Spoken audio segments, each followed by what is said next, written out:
these questions make me an alcoholic? Maybe. I need to state up front that I am not a doctor, a brain scientist, or an addiction expert, and so it's really not for me to diagnose your personal drinking habits.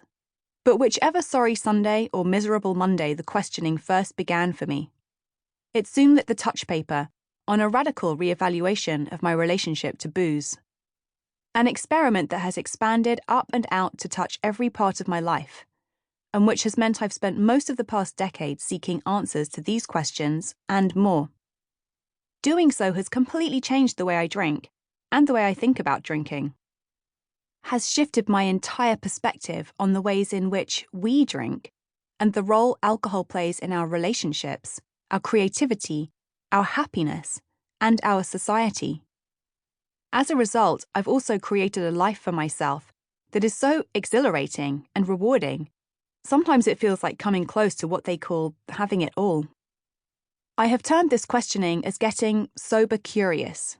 Maybe, for you, the questions are more focused on the possibilities of a life less sozzled, ways to live your most vital life, what it might take to reverse the rules that somehow made drinking the socially acceptable thing to do. But in my book, if you have found yourself asking any or all of the above, then you are sober curious too. Since I'm not a doctor, a brain scientist, or an addiction expert, what exactly qualifies me to be writing a book like this? With 20 years working in journalism under my belt, I could tell you that it's my research skills and my nose for a lead. My well-honed ability to marry A with B to reach conclusion C. But it begins with my telling you a little more about me. I learned to drink at a late age, since I was a teetotaler all through college. But I got my first taste of alcohol at around age 8. Anyone?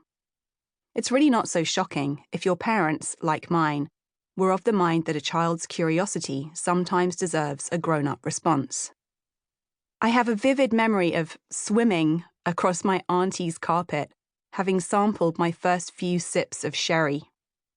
Then there was the picnic when, perhaps around age 9, I discovered the curious effects of grapefruit soda mixed with wine. I can still feel the giggles contained in the bubbles of this bouncy new drink tickling my throat. My first hangover hit at age 15, the morning after a messy, hysterical hard cider binge to celebrate the end of a high school drama production. The bulbous green 2-liter balloons of white lightning, supplied by our 23-year-old professor, the one who also liked to tell his students how he got his inspiration drinking liquid opium.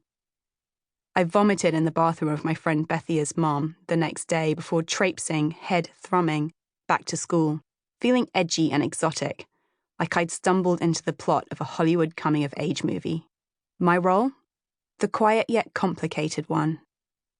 Which is where my fledgling initiation into the grown-up delights of drinking falters. There was a new high in the hood for starters. The ecstasy-fueled 1990s rave scene was already in full swing. Half a crumbling DIY tablet, washed down with a handful of water in the ladies' loos at the Camden Palace, slaying inhibitions with a side of universal cosmic love. And the way it made the music feel. Oh my goddess. Even better, there was no hangover. Only the yawning heartache of a lost love. Alcohol seemed so basic by comparison. And then along came my first boyfriend, whom I shall call the Capricorn. A man 6 years my senior, to whom booze represented the root of all evil, having had his jaw broken in a drunken brawl, but who also smoked industrial strength skunk weed from dawn to dusk. Forget wake and bake. This dude woke and then dedicated his entire day, every day, to getting as stoned as humanly possible. Alcohol would only confuse matters. Not to mention, it would perhaps incite the rebel in me. For the 6 years that we lived together, including the aforementioned college years, I was barred from imbibing. The Capricorn's was the kind of love that demanded total dedication, and my having any kind of life outside the fortress of his devotion, especially the kind of life that might involve cocktails, was punishable by extreme emotional blackmail.